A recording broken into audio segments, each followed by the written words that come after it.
네, 사실 저희들에게 그 예수님은 어떤 존재인가라고 얘기하는 주제가 조금 애매하시기도 하시겠죠. 당연히 예수님은 나의 주님이시고요. 예수님은 나의 하나님이시죠. 라는 고백을 저희들은 모두 다 할 겁니다. 근데 오늘 제가 제목을 나에게 예수님은 어떤 존재인가라고 이렇게 말씀을 드린 건 다시 한번 저희들이 조금 더 고민해보고 생각해 보기를 원해서입니다. 때로 예수님이 나에게 있어서 어떤 존재인가라고 생각하게 될때 일주일을 돌아보면 아마 그것은 저희들에게 기억이 되지 않을까라고 생각합니다. 일주일의 시간을 되돌아봤었을 때 나는 예수님이 나에게 어떤 존재로서 다가왔고 그래서 그 예수 그리스도를 나는 어떻게 인정하고 섬기는 삶을 살아왔는지를 저희가 생각해 보면 그러면 나에게서 예수님은 이런 존재였구나라는 생각을 가지실 수가 있을 겁니다. 사실 기독교는요, 예수 그리스도를 이야기하지 않는다 그러면 그것은 아무리 좋고 아무리 사람이 많아도 결국은 거기선 이단이라고 이야기를 합니다. 근데 예수 그리스도를 사실 안 얘기하는 데는 없을 겁니다. 문제는 뭐냐면 예수 그리스도도 이야기하지만 또 다른 보혜사, 또 다른 메시아가 있다라고 얘기하는 이것이 문제인 거죠. 그래서 또 다른 메시아가 있다라고 얘기하면서 은근히 예수님보다 더 나은 아니면 이 시대에는 더 다른 존재가 필요하다라는 그 논리를 사용합니다. 어떠면은 이런 논리를 듣게 되면 그럴 수도 있겠나라는 생각을 가지게 됩니다. 왜냐면요, 예수 그리스도 당시에는 저희가 예수 그리스도 그분이 저희들에게 보혜사가 되셨었죠. 근데 예수님이 주님의 나라로 임하시고 나서는 성령 하나님께서 저희들에게 보혜사가 되셔서 지금은 저희들에게 성령 하나님이 저희 마음에 믿는 크리스찬들 안에 함께 가고 계시죠.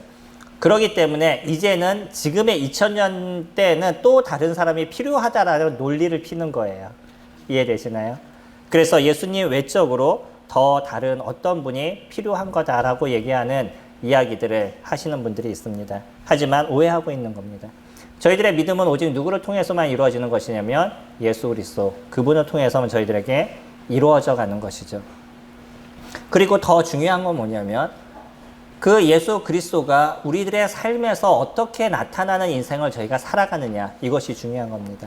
단순히 우리는 구원을 받기 위해서 예수님을 믿는 것이 아니고요, 우리들의 삶에서 예수 그리스도가 실질적으로 드러나고 나타나는 인생을 살아가는 것, 그것이 우리가 믿음 안에 있다라는 고백을 해 나가고 있는 거죠. 지난 시간에 저는 지난 일주일 동안에 말씀을 전하고 성도들과 일주일의 시간들을 같이 보내다 보니까 조금은 피곤하지만 나름대로 많은 도움이 되고 또 즐거운 시간이었습니다. 일주일의 시간을 성도들과 함께 있다는 것은 축복이에요. 그리고 또 같이 말씀을 나누고 말씀 안에서 이야기를 하고 또 신앙의 삶 속에서 일어나고 있는 현재의 문제들을 함께 교제하고 이야기한다는 건 기쁨의 시간이 되고 있죠. 그래서 말씀을 전하는 것뿐만 아니라 개인적으로 그 궁금했던 부분들에 대해서 계속적으로 내려와서 오랫동안 여러 사람들과 많은 교제들을 이뤘었어요. 예, 그러면서 계속 모든 사람들이 고민하는 것 중에 하나가 실생활에서 예수님과의 삶을 어떻게 살아가느냐에 대한 부분인 거죠. 물론 신앙 상담을 하거나 아니면 그 생활 상담을 합니다. 때로는 학습에 대한 상담도 하고요. 여러 가지 상담을 같이 이렇게 해왔었는데 그 안에 가장 중요한 것, 결국은 그들에게 있어서 그 삶의 예수 그리스도가 어떠한 모습을 드러내는 인생을 살아갔느냐, 이것이 중요했던 거죠. 그들이 찾아가야 될 건 그거였습니다. 그 속에서 나는 예수님을 어떻게 인정하는 인생을 살아가고 있었냐는 거죠. 저희들은 학습을 잘하기를 원하고요, 생활을 잘하기를 원하고 또 때로는 건강하기를, 때로는 정신적으로 맑기를, 또 때로는 돈이 많기를, 여러 가지를 위해서 기도도 하고 그렇게 또 인생을 살아가기도 합니다. 그러나 그 모든 것 위에 예수 그리스도 그분이 우리에게 중심이 되지 않는다 그러면 이 모든 건 우리에게 있어서 때로는 어려움의 문제가 발생할 수 있다는 거예요. 기독교는 예수 그리스도 그분을 이야기하는 것이다라고 말씀을 드렸죠. 근데 왜 기독교가 타락의 길을 걸어가게 될까요?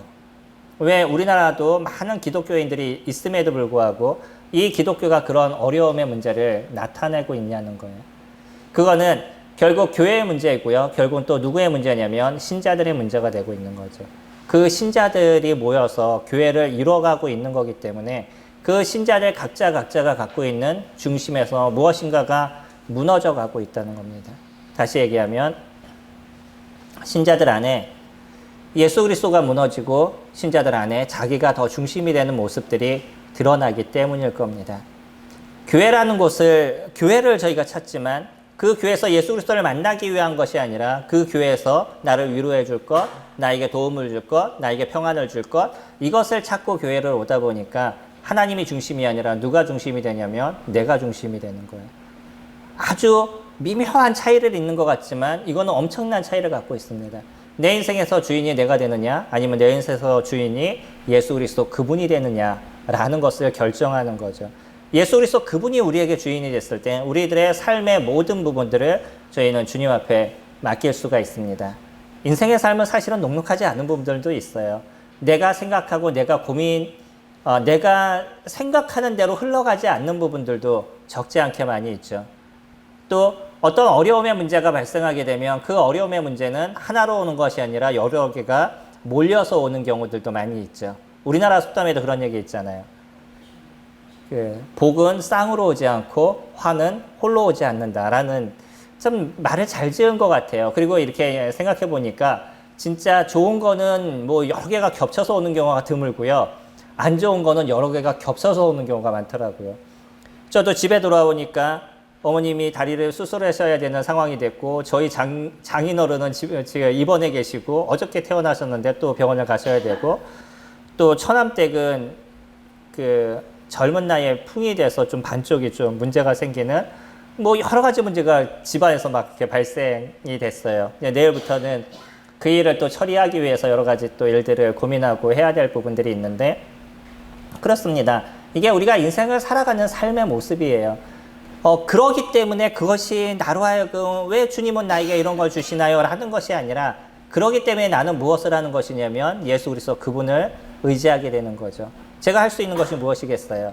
주님께서 어떻게 그 일들을 이뤄가시고 주님께서 이런 문제를 어떻게 해결하실지에 대해서 기도하고 또 나에게 주어진 일들을 이루고 또 거기에 대한 결과에 대해서는 주님 앞에 맡기는 그것이 제가 해야 될 일이겠죠.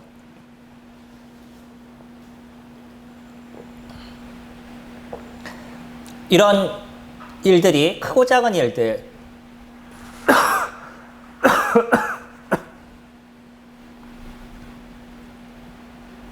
크고 작은 일들이 우리 크리스찬 속에서는 계속적으로 드러나게 되는 거예요. 때로는 즐거움의 시간이 있는가 하면 때로는 어려움의 시간들도 있는 거죠. 근데 그 어려움의 시간이 어려움이 되지 않는 거는 그가 그 어려움을 누구에게 의지하고 있느냐는 거죠. 아무리 좋은 게 있어도요, 그것이 자기 중심이 된다 그러면 그 좋은 거는 잠깐 있다 흘러가는 거예요. 그러면 조금 있으면 좀 어려움의 문제가 발생하게 되는 거죠.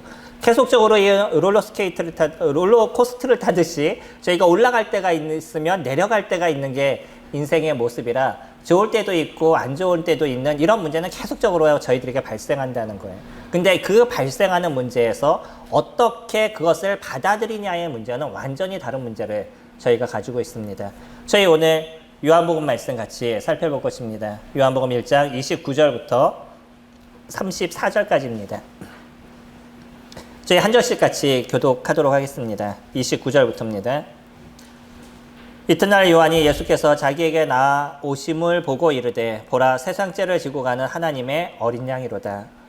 내가 전에 말하기를 내 뒤에 오는 사람이 있네 나보다 앞선 것은 그가 나보다 먼저 계심이라 하는 것이 이 사람을 가리킵니다. 나도 그를 알지 못하였으나 내게 와서 물로 세례를 베푸는 것은 그를 이스라엘에 나타내려 함이라 하니라. 요한이 또 증언하여 이르되 내가 보내 성령이 비둘기같이 하늘로부터 내려와서 그의 위에 머물렀더라. 나도 그를 알지 못하였으나 나를 보내어 물로 세례를 베풀라 하신 그이가 나에게 말씀하시되 성령이 내려서 누구 위에든지 머무르는 것을 보거든 그가 곧 성령으로 세례를 베푸는 이인 줄 알라 하시기에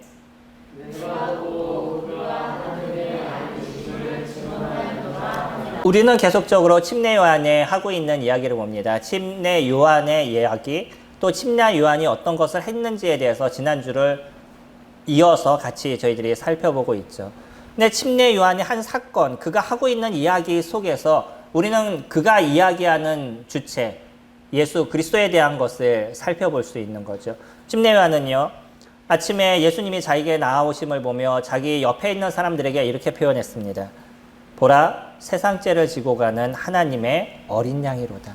그는요, 그 예수 그리스도 그분이 누군지에 대해서 이제 정확하게 알았어요. 그전에는 그것을 잘 몰랐습니다. 근데 두 번째, 30절부터 있는 내용을 통해서 그분이 이 땅에 오신 하나님의 어린 양이라는 것을 정확하게 알게 됐습니다. 그리고 그 정확하게 알게 된 것을 갖고 자기의 제자들에게 그것을 이야기를 해요. 그러면 저희가 다음 주에 살펴볼 35절부터의 이후에서 보면 요한을 따랐던 그 수제자들이 갑자기 예수님에게 가버려요. 한번 생각해 보세요. 나의 제자들이에요. 나의 제자들이고 나를 따랐던 사람들이 저기 더 좋은 사람이 있어라고 소개했더니 글로 다 가버려요. 마음이 어떠시겠어요? 별로 그렇게 유쾌하지 않을 겁니다. 그게 인간의 마음이죠. 근데 요한은 그것에 대해서 별 관심이 없어요. 왜 그러죠? 오히려 가라고 이야기합니다. 왜 그러죠? 자기의 역할을 정확하게 알고 있기 때문이에요. 자기는 이 땅에서 명예를 위해서 살아가는 존재가 아니라는 거예요. 이 땅에서 뭔가 조금 사람들에게 무엇인가를 얻기 위해서 인생을 살아가는 그런 사람이 아니었다는 거죠. 그것이 마음에 힘들 수는 있을 거예요. 인간적인 모습에서. 근데 요한은요, 그것을 마음에 두지 않았어요. 그건 자기 일이 아닌 겁니다. 자기는 오히려 그 사람들을 누구에게 이끄는 역할을 했냐면 예수 그리스도 그분에게 이끄는 역할을 했던 것이에요.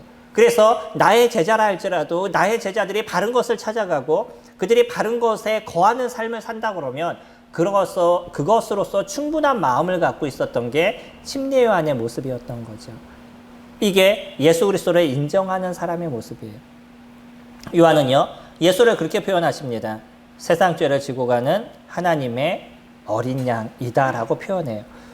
침례 요한은 이런 표현을 자주 저희들에게 사용하셨어요.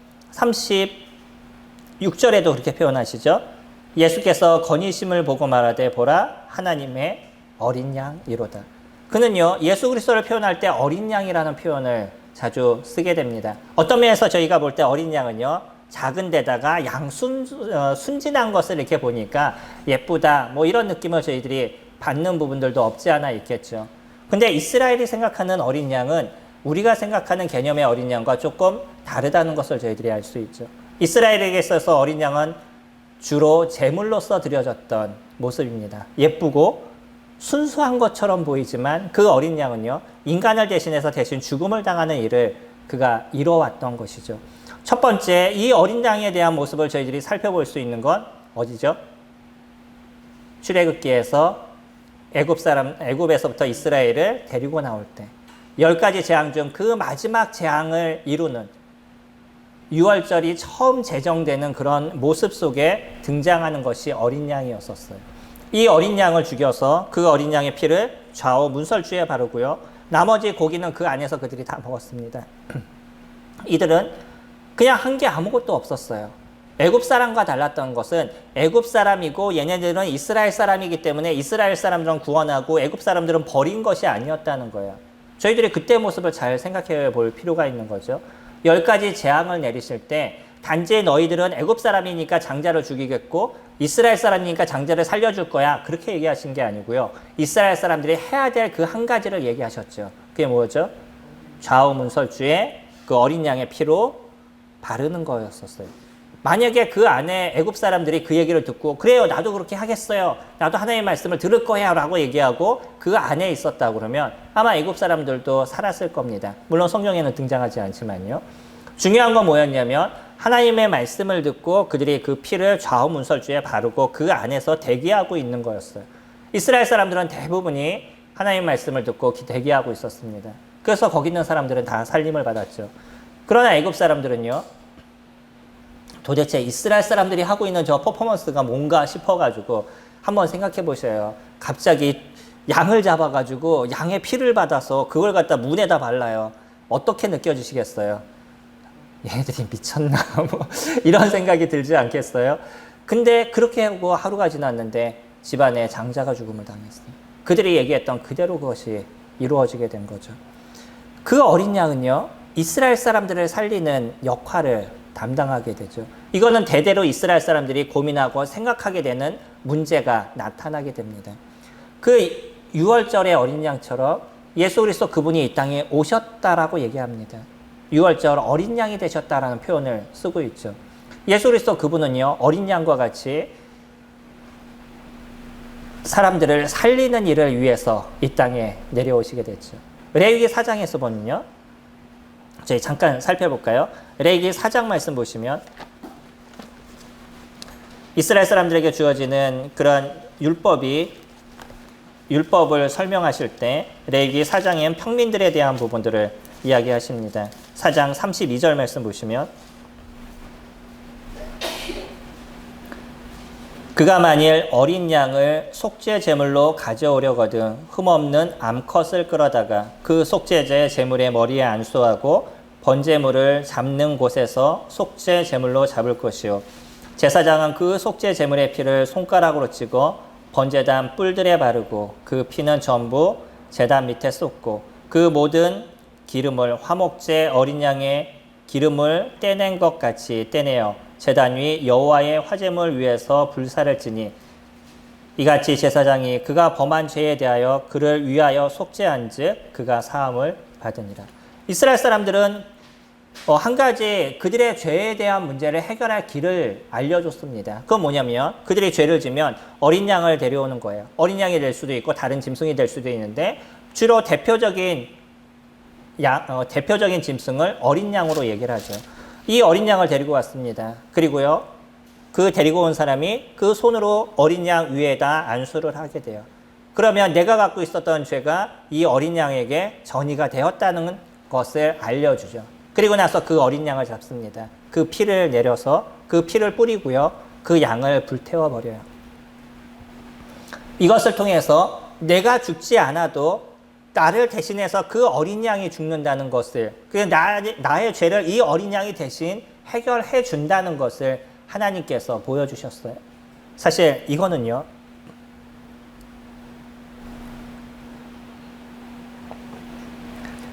짐승이 인간의 죄를 대신 짊어지고 죽을 수 있다는 것을 이야기하신 건 아니에요. 하나님께서는 이 하나의 명령을 통해서 이스라엘 백성들에게 앞으로 실질적인 이 어린 양과 같은 분이 이 땅에 오실 것에 대해서 알려주신 거지, 이렇게 제사를 지내면 그들에게 있어서 진짜 죄가 없어졌다라고 얘기하는 것은 아닙니다. 저희가 짐승인가요? 짐승이 저희들의 죄를 대신할 수 있게? 최소 인간의 죄를 대신할 수 있다 그러면 인간보다 나은 존재가 저희들의 죄를 대신할 수 있을 거예요. 저희보다 못한 존재가 저희들의 죄를 대신한다는 건 이론적으로 맞지가 않습니다. 저희와 동등된 존재, 그런 존재가 저희들의 죄에 대한 문제를 대신할 수가 있겠죠. 이스라엘 사람들은요, 우리가 고민하는 한 가지가 있습니다. 그것이 무엇이냐면 이스라엘 사람들은 죄에 대한 문제가 무엇인지에 대해서 인식하고 살아가고 있었다는 거예요. 우리나라에서 죄가 있기 때문에 그 죄를 해결하기 위해서 노력하시는 분이 계시나요? 내가 그냥 범죄를 저질러서 감옥에 갇힐까 봐 고민하는 그런 사람들, 법에 진짜 접촉이 돼서 구속이 되는 문제가 되면 고민하는 사람들이 있지만, 그러지 않고 사람들이 조금 거짓말했다고 고민하거나 뭐 이런 사람들이 저희들에게 존재하나요? 그러나 이스라엘은 달랐어요. 이스라엘은 자기네들의 거짓말을 하던, 남을 속이던, 누구를 때리던 이런 문제가 발생하게 되면 그 죄에 대한 대가가 분명히 그들에게 존재한다는 것을 그들은 인식하고 있었던 거죠. 그렇기 때문에 아무도 모르는 죄라 할지라도 자기 스스로 지은 그 죄에 대해서 그들은 두려워하고 떠는 마음을 가지고 있었다는 거예요. 왜요? 하나님은 완전하신 분이라는 걸 이스라엘 사람들은 알고 있었기 때문입니다. 세상에 많은 사람들이 존재했었어요. 그들 나름대로 제사의 예식이 있었고 여러 가지 일들이 있었습니다. 그러나 그들이 하고 있는 제사의 예식이나 이런 부분들은 내가 제물을 드릴 테니까 당신은 나에게 무엇을 주세요라는 것이었었어요.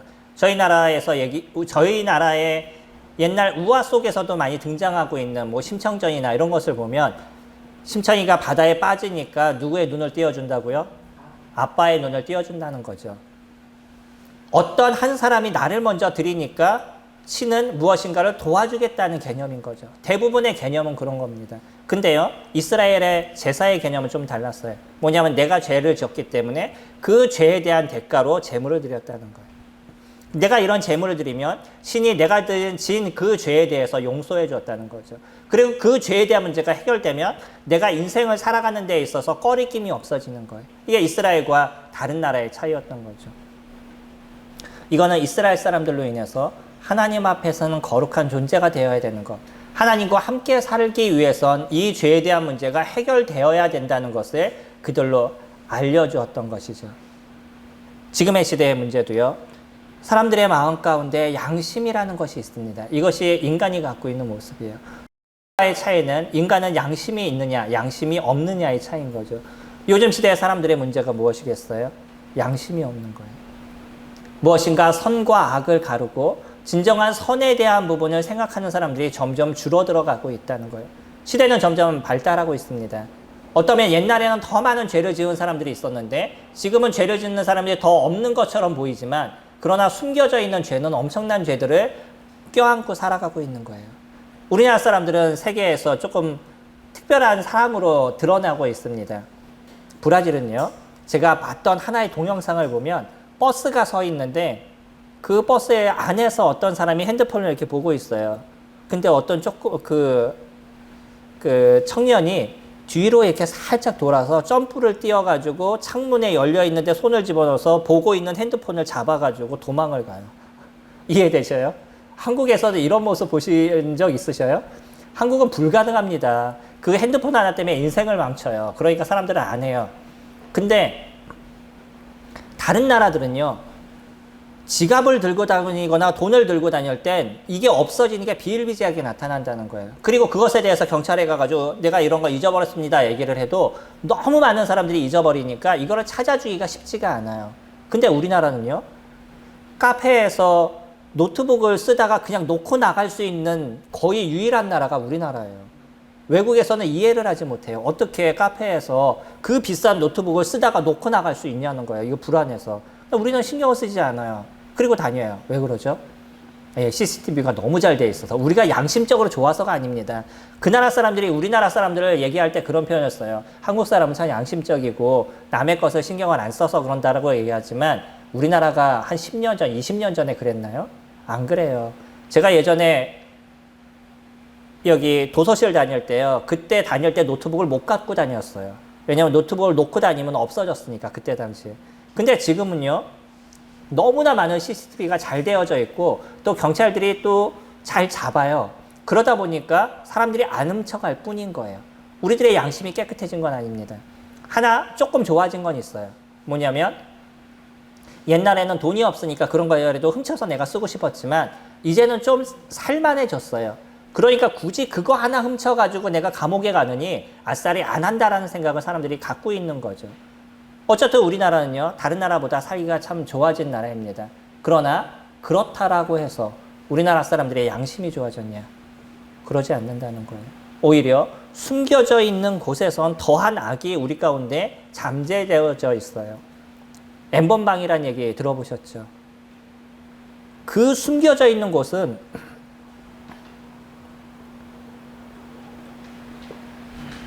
겉으로는 깨끗하고 사회에 어떤 촉망이 되는 그런 사람들, 이런 사람들의 모습이 그 숨겨진 곳에선 이름이 거기에 다 들어가고 있다는 거예요. 그 이름을 다 끄집어내서 전 세계, 우리나라에 이렇게 다 공개를 한다 그러면 아마 엄청난 사람들이 드러나게 될 거예요. 우리가 아는 사람들의 이름도 거기 다 나타나게 될 겁니다. 이게 사람이 갖고 있는 모습이에요. 점점 시대가 좋아지면서 사람들의 양심이 좋아지냐? 그러지 않아요. 여전히 양심은 더 어려워져 가고 있습니다. 그러다 보니까요, 사람들은 누구를 더 찾지 않냐면 하나님을 찾지 않아요. 이건 양심의 문제입니다. 우리 양심에 죄에 대한 두려움을 갖고 있는 사람들이 하나님을 찾는 것이에요. 이 죄에 대한 문제가 우리에게 어떤 영향을 미치는지를 아는 사람들이 하나님을 찾는 거예요. 사람들은 이제 죄에 대해서 별 관심을 갖지 않습니다. 교회가 이제 죄에 대한 문제에 대해서 이야기할 수가 없어요. 왜냐하면 사람들은요, 죄라는 얘기 자체를 듣기를 싫어해요. 그냥 교회에 오면 무엇을 듣고 싶냐면 하나님은 사랑이십니다. 당신네들에게 사랑을 베푸시는 분입니다. 하나님 당신네들을 위하십니다. 당신네들을 잘 살아갈 수 있도록 도와주십니다. 라는 이야기만을 듣고 싶지, 우리들의 죄를 보아야 됩니다. 그 죄에 대한 문제가 얼마나 고통스러운지를 아셔야 됩니다. 라는 얘기를 들으면 그곳에 앉아있기를 싫어한다는 거예요. 이미 양심이 낮춰져 있어요. 내 안에 숨겨져 있는 죄를 꺼내기가 싫어요. 그런 얘기를 듣는 자체가 괴로운 것이야. 그래서 좋은 소리를 하는 곳으로만 가기를 원하는 거예요. 그러다 보니까 교회가 어떻게 돼요? 점점 타락해 나가고 있습니다. 점점 하나님을 보지 않아요. 점점 자기의 유익만을 생각해 나가고 있어요. 침례요한은 지금 그것을 이야기하고 있습니다. 보라, 세상 죄를 지고 가는 하나님의 어린 양이로다. 그들 안에서 그 죄에 대한 문제, 그 이스라엘 사람들이 고통스러워하고 있는 사람들, 다 그런 것은 아니지만 이스라엘 사람들 중에서도 진짜 하나님을 찾는 그 사람들 속에는 자기 양심 속에 있는 이 죄, 그들은 끊임없이 율법을 지키려고 노력했죠. 하나님은 그들에게 율법을 주셨습니다. 근데 이 율법을 지키려고 노력할수록 더 수렁에 빠져드는 자기를 발견하게 되는 거예요. 나는 열심히 그것을 지키려고 노력했는데 점점 더 마음은 암울해지고 힘들어지는 거죠. 왜요? 지키려고 노력할수록 이 율법은 지킬 수 없는 거라는 것을 그가 아는 거예요. 겉으로는 몇 가지를 지킬 수 있는데 그 양심 속에서는 이것이 잘 되지 않는다는 것은 그들이 아니까 더 마음이 어려운 겁니다. 여기 계신 분들은 믿음의 2세가 그렇게 많지 않으시죠? 믿음의 2세들을 만나면 비슷한 고민들을 다 하고 있어요. 이번에도 여러 청년들과 같이 교제를 하면서 제가 그들을 이해할 수 있는 하나가 있습니다. 그게 뭐냐면 저는 믿음의 2세예요. 거기에다 믿음의 3세를 키웠어요. 그러니까 3세들이 겪는 그 2세들이 겪는 고통이 무엇인지 또 어떤 양육을 받게 됐는지 이런 것에 대해서 제가 인지하고 있기 때문이에요. 그들의 마음을 제가 알 수 있습니다. 그래서 조금이라도 위로해 줄 수 있고 그들을 도와줄 수 있는 부분들이 있어요.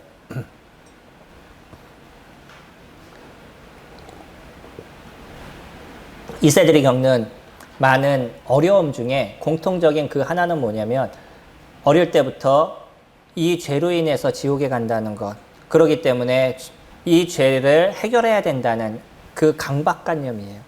그러니까 예수님이 내 죄를 위해서 다 해결해 주셨다는 것을 듣게 됐었을 때, 아 그래 난 죄가 없네라고 생각했는데 여전히 자기는 죄를 짓고 있는 것. 내가 예수님을 믿었는데 여전히 자기는 죄를 짓고 있는 자기를 발견하게 돼요. 여기서부터 딜레마에 빠지게 됩니다. 왜? 내 죄가 예수님이 가져가셨는데 다 없어졌다라고 얘기하는데 나는 여전히 이 죄를 짓고 있는지, 내가 믿었나? 아니면 어떤 날은 자다가 일어났는데 내가 하나님 나라에 갔는데 하나님 나를 모르신다 그러면 나는 어떡할 것인가? 이런 것에 대한 고민들이 그 젊은 청년들 가운데 말은 하지 못하는데 내면 속에 깔려 있는 거예요. 뭐에 대한 고민이냐면 내가 율법을 지키면 지킬수록 더 많은 것들에 있어서 양심에 어려움이 되고 있다는 걸 그들이 알고 있는 거죠.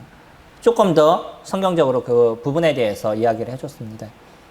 오히려요, 죄에 대해서 고민하는 사람일수록 마음에 암울함을 갖게 되는 거예요. 죄에 대한 신경을 쓰지 않는 사람은요, 그 어려움을 느끼지를 않아요. 그러지 않으시겠어요? 거짓말을 했는데 이 거짓말을 하고 나서 그걸 어떻게 할까? 왜 내가 이런 거짓말을 했을까라고 고민하는 사람은 자꾸 자기를 생각하게 돼요. 그래 나는 왜 이럴까? 나는 이렇게 나쁜 사람일까? 자꾸 고민하게 되는데 그냥 거짓말 하는 것에 문제를 갖지 않는 사람은 신경을 쓰지 않는 거예요. 어떤 사람은 사람들을 때리는 걸 자랑스럽게 얘기하는 사람들이 있죠. 이런 사람은 사람을 때리고 나서는요, 자기 무용담으로 얘기를 해요. 내가 몇 명을 때렸는데 얘네들이 나한테 함부로 못하더라. 그냥 양양한 거죠. 근데 양심이 있는 사람은 사람을 때리고 났었을 때 그 다른 사람에게 주었던 피해에 대해서 고민하게 되는 거잖아요. 이게 다른 거예요. 그러니까 주님을 믿은 사람들은 때로는 내가 진 이 죄에 대한 문제, 내가 해결하지 않는 이 죄에 대한 문제에 대해서 끊임없이 고민하게 되고 때로는 우울한 마음을 안고 살아가는 부분들이 더 많은 겁니다. 성령님들이 인생을 살아가면서 왜 나는 조금 더 우울할까? 왜 이런 것에 대해서 난 좀 자유롭지 못했나 생각하는 부분들을 가지고 계실 거예요. 이거는 쉽게 얘기하지 못할 부분이지만 여전히 우리들은요, 그 죄로 인해서 계속적으로 힘들어하고 어려워하는 문제는 크리스찬들은 다 안고 살아갑니다. 그래서 우리가 건강한 정신을 갖기 위해선 세상 죄를 지고 가는 하나님의 어린 양 앞에 매일마다 나가는 삶이 되어야 된다는 거예요. 나의 연약함을 인지해야 된다는 거예요. 내가 잘할 수 있다는 생각을 버리시기 바랍니다. 내가 뭔가 잘했다라고 생각하는 순간에 쓰러지는 저희들을 발견하게 될 거예요. 그래서 우리는요, 하나님의 어린 양 앞에 나가야 하는 거예요. 나의 문제에 연약함을 볼 때마다 주님 앞에 나가서 주님 제가 이렇게 연약한 존재입니다. 그래서 제가 이런 문제를 안 하려고 그랬는데 여전히 저는 이런 문제 속에 있습니다. 근데 내일은 그러지 않겠습니다. 라고 고백하는 거. 근데 내일 갔더니 또 그래요. 주님, 제가요. 어제 분명히 안 한다고 그랬는데 또 했어요. 그래도요, 내일은 또 안 하겠습니다. 최소 이런 고백이 우리 속에 있어야 되는 거예요. 우리가 양심이 없어지면 내가 어떤 잘못을 저지르고 있는지조차 기억하지 않는 인생을 살아가요. 내가 어떤 죄를 저지르고 있는지도 모르는 인생을 살아가면서 여전히 나는 크리스찬입니다. 이런 고백을 하면서 인생을 살아간다는 거예요. 우리의 양심 속에 우리는 그런 선을 베푸시는 주님 앞에 나가서 이 선한 자들의 선한 모습을 만들어가는 인생을 살아가야 되는 거예요. 우리 죄를 짊어지시는 그분, 우리를 새롭게 하시는 그분 속에 매일 나가서 우리의 연약함을 기도하고 나를 새롭게 하실 그분을 의지하는 삶을 살아가는 것. 이것이 세상 죄를 지고 가는 하나님의 어린 양을 붙잡는 사람입니다. 당연히 그 사람 속에 누가 있는 거예요? 예수 그리스도가 있는 분들이시겠죠. 그 안에 예수 그리스도가 없는데 주님 앞에 나가서 이런 죄에 대한 고백을 이루는 사람들은 간혹 있겠지만 극히 많지는 않을 거예요. 주님이 우리 안에 계시는 거죠. 예수 그리스도 그분이 내 안에 계셔야 되는 거죠. 그리고 우리는 매일 그분 앞에 나아가는 삶을 살아가야 되는 거죠. 그리고 우리가 살아가는 삶의 모든 여정 속에서 그분에게 이야기하고 그분의 고백하는 그런 삶을 저희들이 살아가는 것이잖아요. 이것이 크리스찬들의 모습이죠.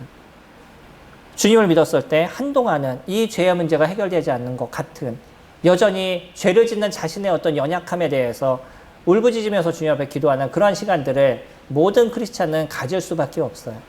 주님을 믿고 나서 나는 완전히 죄에 대해서 해결됐어. 이젠 죄는 나하고 아무 상관없어 라고 인생을 살아온 크리스찬이 있다 그러면 그 사람은 제가 생각할 때 거의 100% 거짓입니다. 죄에 대한 감각이 없는 거예요. 그냥 죄가 없다라는 생각만으로 그래 난 죄가 없으니까 이제 천국 가라고 생각하면서 자기가 어떤 죄를 지고 있는지조차도 인지하지 못하고 인생을 살아가는 거죠. 모든 크리스찬은 그런 고민을 합니다. 그러나 그 속에서 여전히 하나님을 찾아가는 인생을 살아가고 있는 거죠. 침례요한은요, 예수님을 그렇게 표현합니다. 예수님은 어떤 분이냐면 세상 죄를 지고 가는 하나님의 어린 양이라고 표현을 해요. 30절에 보시면 내가 전에 말하기를 내 뒤에 오는 사람이 있는데 나보다 앞선 것은 그가 나보다 먼저 계심이라 한 것이 이 사람을 가리킴이라. 두 번째, 침례요한은 예수님을 누구라고 표현하냐면 마지막 34절에 얘기하는 것처럼 내가 보고 그가 하나님의 아들이심을 증언했다라고 얘기하죠. 그는 결론적으로 예수 그리스도는 하나님의 아들임을 그가 인지하고 있어요. 그리고 그것을 증명해 나갑니다. 이것이 지금 읽었던 30절이에요. 예수 그리스도 그분께서 하나님의 아들이심을 증명하는 첫 번째가 뭐냐면 예수님은요, 자기의 동생이에요. 그렇죠? 저희가 누가복음에 보시면 예수님이 침례요한보다 늦게 태어나셨어요. 몇 개월 정도 늦게 태어나셨죠? 그런데 침례요한은 그분을 향해서 뭐라고 얘기해요? 그분이 나보다 앞선 자입니다. 먼저 있었던 자입니다. 라고 얘기를 하죠. 이거는 상식적으로 이해가 되지 않습니다. 이거는 상식에 대한 부분이 아닌 거예요. 그런데 침례요한은 정확하게 인지하고 있었다는 거예요. 이미 이 예수라는 이분은 그냥 마리아라는 분의 배를 빌려서 이 땅에 태어나신 분이지 이미 존재하고 계셨던 그분이라는 것에 대해서 침례요한은 정확하게 알고 계셨다는 거죠. 그렇기 때문에 이것이 가능한 거예요. 그렇기 때문에 그분을 누구라고 인정하냐면 하나님의 아들이라고 인정합니다. 이 상식적으로 말이 되지 않는 거잖아요. 이 상식적으로 말이 되지 않는 이 이야기가 실질적으로 이루어질 수 있는 그 하나는 이분이 하나님이시다라고 얘기할 때 이미 존재하고 계셨던 그분이시다라고 얘기했었을 때 이 말이 성립이 될 수 있는 거죠. 침례요한은 그것을 받아들였어요. 왜요? 이분에 대한 이야기는 이미 구약에서 끊임없이 등장해주고 있기 때문인 거예요. 우리 이사야서 53장 말씀 볼까요? 이사야서 53장 말씀 보시면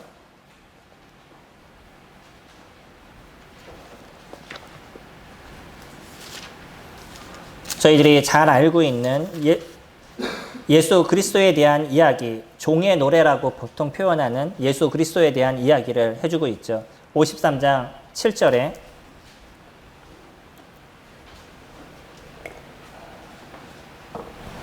그가 곤욕을 당하여 괴로울 때에도 그의 입을 열지 아니하였으며 마치 도수장으로 끌려가는 어린 양과 털 깎는 자 앞에서 잠잠한 양같이 그의 입을 열지 아니하였도다.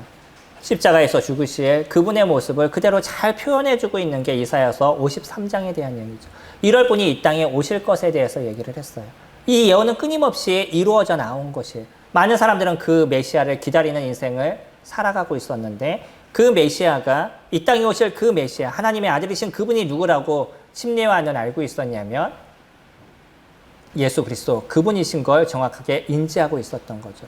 그리고 이 사건에 확실하게 증명이 됐던 건 우리 31절에 보시면 요한복음으로 다시 돌아가셔서 31절에 보시면 나도 그를 알지 못하였으나 내가 와서 물로 세례를 베푸는 것은 그를 이스라엘에 나타내려 함이라 하니라. 요한이 또 증언하여 이르되 내가 보매 성령이 비둘기같이 하늘부터 내려와서 그의 위에 머물렀더라. 나도 그를 알지 못하였으나 나를 보내어 물로 세례를 베풀라 하신 그이가 나에게 말씀하시되 성령이 내려서 누구 위에든지 머무는 것을 보거든 그가 곧 성령으로 세례를 베푸는 이인 줄 알라 하셨기에 내가 보고 그가 하나님의 아들이심을 증언하였노라. 두 번째, 그가 하나님의 아들이심에 대한 증언을 무엇으로 했어요? 침례 요한을 선지자로 세웠던 그 하나님께서 계시 가운데 얘기하셨어요. 네가 어느 분 사람에게 침례를 줄 텐데 그 침례를 줄 때 하늘이 열리고 성령이 비둘기같이 그 머리에 임하는 것을 네가 보면 그가 성령으로 침례를 베푸는, 다시 얘기하면 내가 보낸 하나님의 아들이신 걸 네가 알 거라라고 침례 요한에게 이미 계시로서 이야기를 하셨던 것이죠. 침례 요한은 그래서 예수님께 침례를 드리게 됐었을 때 하늘이 열리고 그 하늘에서부터 성령이 임하는 것을 보았어요. 그 하늘에서 외치는 소리를 들었습니다. 이는 내 사랑하는 아들이요 내 기뻐하는 자라는 하나님의 음성을 그가 같이 들었고요. 그 비둘기같이 내리는 그 성령이 예수 그리스도 그 머리 위에 머물러 있는 것을 침례 요한이 바라보게 된 거죠. 그는 그래서 정확하게 알았습니다. 이분이 이 땅에 오신 하나님의 아들이라는 것을. 침례 요한은 그것을 증명해 주고 싶었던 거예요. 이스라엘 사람들에게 그것을 얘기해 주고 싶었던 것입니다. 자기 근처에 사람이 없어도 상관없어요. 자기를 그렇게 많이 따랐던 사람이 하루아침에 이 예수라는 사람에게 가도 이거는 아무 문제가 되지 않아요. 왜냐하면 자기는 누구를 위해서 인생을 사는 것이냐면 이 땅에 오실 그 예수 그리스도 그분을 위해서 그의 인생을 사는 것이기 때문에 나에 있는 모든 것이 그분에게 갖는 것은 당연하다고 침례 요한은 생각하고 있었던 거죠. 그리고 그는 외칩니다. 이분이 이 땅에 오신 하나님의 아들이시라는 것을. 그에게서는요, 그것이 인생의 전부였던 거예요. 우리가 왜 하나님의 아들이, 예수 그리스도 그분이 하나님의 아들이심을 인정하는 삶이 우리에게서 왜 그렇게 중요하죠? 우리가 그분이 나의 하나님이심을 고백하게 된다면, 예수 그리스도 그분이 나의 하나님임을 고백하게 됐었을 때, 예수 그리스도 그분이 성령으로 우리에게 침례를 주신다라고 얘기를 해요. 이 성령의 침례는 중생을 이루는, 그러니까 지옥에서부터 우리를 건지시고 하나님의 자녀로서 인도하시고 우리를 하나님의 자녀로 양자 삼아 주시는 이런 결과를 저희들에게 만들어 주시는 거죠. 예수 그리스도가 그분의 하나님이 되지 않았을 때 우리에게서는 아무것도 이루어지지 않습니다. 많은 사람들이 그냥 죄의 문제에 고민하고 있어요. 내 죄가 없어지면 천국에 갈 수 있다라고 생각하고 있어요. 그거는 나의 믿음이에요. 내가 갖고 있는 생각입니다. 내가 그런 믿음을 갖고 있다고 해서 그것이 나에게 무엇이 이루어지겠어요? 중요한 것은 뭐냐면 그 예수 그리스도를 믿느냐는 것이에요. 그 예수 그리스도가 너에게 있어서 어떤 존재가 되고 있느냐는 거예요. 그것이 단지 한순간 난 예수님을 믿습니다라는 고백을 했기 때문에 내가 예수님을 믿었다라고 얘기하는 것이 아니라 그 예수 그리스도 그분과 살아가는 삶을 네가 살아가고 있느냐, 그것을 얘기하는 거죠. 우린 지난 일주일 동안 주님과 함께 살아오는 인생을 살았어요. 어려움이 있을 때 주님 앞에 내려놓고 기도하고 그분이 하실 일에 대해서 기대하고 있는 시간을 갖는 거예요. 여전히 이루어지는 많은 시간들 속에서 인내의 시간들이 저희들에게 존재도 하지만 그럼에도 불구하고요, 그분이 하나님의 아들이시기 때문에 이 문제를 해결하실 그분이라는 것을 제가 기다리고 바라보는 거죠. 그리고요, 나의 삶에 찢기가 있다면 그런 찢기가 무엇인지, 내가 하고 있는 잘못된 모습이 있다면, 주의 말씀에 비춰서 나의 모습이 잘못되고 있다면 그런 모습이 무엇인지 발견하고 주님 앞에 내려놓고 기도하는 삶을 살아가는 거잖아요. 사람들의 문제는요, 그 죄, 예전에 지었던 죄에 대해서 얽매여서 지금도 고통스러워하면서 인생을 살아가요. 많은 크리스천들 그렇습니다. 띄어내셔요. 이미 주님께서 해결해 주시겠다라고 얘기했어요. 문제는 뭐냐면요, 내가 그것을 놓고 기도하고 있었냐는 거예요. 주님 앞에 용서를 구하고 있는 인생을 살아가고 있느냐는 거예요. 그 죄에 얽매여서 주님, 내가 옛날에 이런 사람이었는데 어떻게 주님 앞에 고개를 들을까요? 이런 얘기가 아니라 여전히 제가 그런 사람이었습니다, 주님. 그렇기 때문에 제가 주님 앞에 용서를 구합니다라는 고백을 이루어야 된다는 거예요. 그때 주님께서 그 문제를 용서해 주시지 않겠어요? 주님이 어떤 사람이 와서 그런 표현을 쓰죠. 주님, 저희가 사람을 몇 번이나 용서해 줍니까? 7번 정도 용서해 주면 되겠습니까? 라고 얘기하죠. 율법에서 얘기한 걸 그대로 얘기합니다. 그랬더니 주님 뭐라고 얘기하셔요? 7번씩 70번이라도 용서해 주라고 얘기를 하죠. 아니, 주님은요, 7번씩 70번이라도 용서해 줘라라고 얘기하는데 우리가 주님 앞에 나가서 용서해 주세요라고 얘기했더니 너 저번에 용서했잖아, 이제는 못해. 주님이 그러시겠어요? 내가 3번까지는 용서해 줬는데 4번은 안 돼. 뭐 주님 그러시겠어요? 문제는 뭐냐면 우리가 그것을 들고 나가서 기도하지 않는다는 거예요. 내가 그거를 묻어놓으려고 노력해요. 내가 모른 척하고 있으면 그 문제가 없어질 거라고 생각해요. 그러니까 주님 앞에 나가서 기도하지 않는 거죠. 주님은요, 그 문제를 해결해 주시겠다라고 얘기해요. 여전히 너의 삶에서 내가 하나님이 되기를 원하신다는 거예요. 우리들의 인생이 그런 것입니다. 주님을 믿는다는 것, 그것은 나의 인생에 예수 그리스도 그분이 나의 하나님이 되고 있다는 거예요. 예수 그리스도 그분이 하나님의 아들이심을 내가 고백하는 인생을 살아가고 있다는 거예요.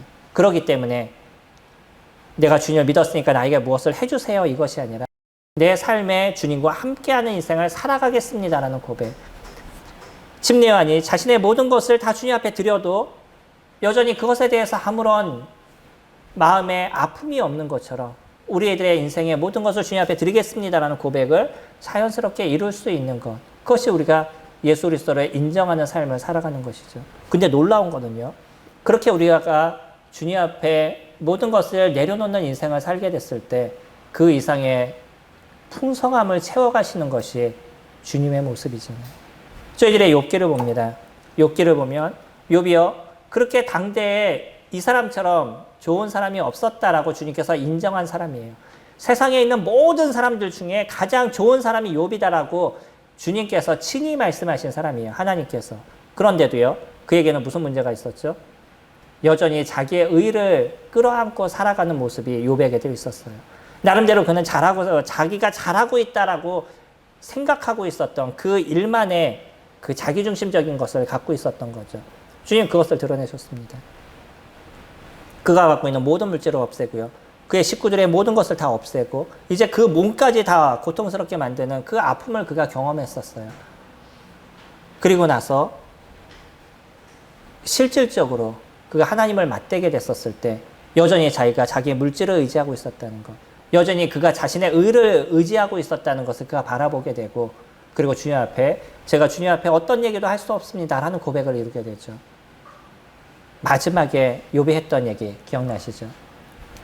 제가 예전에는 하나님을 귀로 들었었더니 이제는 눈으로 보옵니다 라고 고백합니다. 실질적으로 하나님을 보는 게 무엇인지, 하나님과 함께 살아가는 것이 무엇인지에 대해서 욥이 정확하게 깨달았다라고 고백합니다. 그 이후로 하나님께서 욥에게 더 예전보다 더 많은 것을 그에게 부어주셨어요. 물질적인 것, 또 자녀에 대한 부분들, 그 많은 것을 주님께서 더 부어주셨던 거죠. 주님이 저희들에게 얘기하시는 건 그것입니다. 우리에게 있어서 예수 그리스도 그분은 어떤 존재냐는 거예요. 우리 각자에게 물어보시는 거예요. 우리 각자에게 예수 그리스도 그분이 어떤 존재인 거예요. 내가 아직 중생을 이루지 못했어요. 내가 아직 영원한 생명이 없어요. 그럼 무엇부터 시작하셔야 돼요? 예수 그리스도 그분을 믿는 믿음부터 시작이 되는 거죠. 영접하는 자, 곧 그 이름을 믿는 자들에게는 하나님의 자녀가 되는 권세를 주시겠다라고 말씀하신 것처럼 그 예수 그리스도를 믿게 됐었을 때 진정한 중생이 이루어지고 예수 그리스도 그분이 성령으로 우리에게 침례를 주시는, 이제는 진짜 하나님의 자녀로 살아가는 은혜를 저희들에게 베풀어 주시고요. 그리고 우리가 그런 예수 그리스도를 경험하게 됐었을 때 우리가 살아가는 삶의 모든 여정 속에서 그분을 의지하는 인생을, 그분을 붙잡는 인생을 저희가 살아가게 되는 거죠. 하나님이신 그분이 저희들과 함께 하신다라고 얘기해요. 든든하지 않으셔요? 어떤 어려움에서도 여전히 그분을 붙잡지 않으시겠어요? 내가 갖고 있는 나의 무엇인가 내 손에 붙잡고 있는 그것을 그냥 내려놓을 만한 담대함이 내가 이게 있지 않으시겠어요? 내가 필요 없는 것을 손에 갖고 있으면 주님이 주시는 것을 저희들이 받지 못할 겁니다.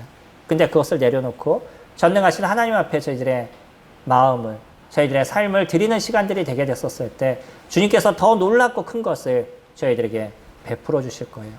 이것이 침례요한이 오늘 얘기하는